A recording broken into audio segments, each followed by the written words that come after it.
Մենք անընդհատ Միքելանջելոյի մասին որ խոսում ենք, բոլորիս մտքում իրա Դավիթ արձանն է դե իհարկե։ Բայց իրար հետ ինչքան արձաններ ենք տեսել, որ միգուցե շատ ավելի լավ տպավորություն է թողել, քան Օրինակ Մեդիչիների կապելայի նրանց գերեզմանների քանդակներ, արձանները։ Լորենցոն, Ջուլիանոն ու մնացածը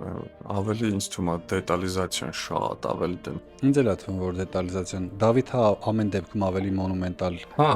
հերվից նայելու համար դե նախատեսված է եղել։ Չէ, արձան է եղել ու ինձ թվում է շատերը չի որ գիտեն այդ փաստը, որ նախատեսված էր սկզբանե, որ Դելֆիորեի գլխի պետքա դրվի Սանտա Մարիա դել Ֆիորե եկեղեցու։ Հա, բարձր պետքա Բարձր այսինքն մարդիկ շատ ավելի ներքևից պետքա նայեն արձանին։ Միգուցե այդ պատճառով էլ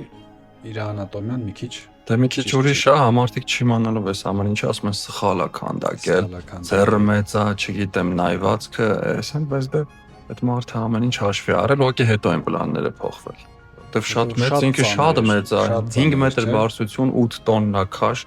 40 տղամարդ մի քանի օրում հազիվ գլորելով, չէ, հատուկ տեխնիկայով, հա,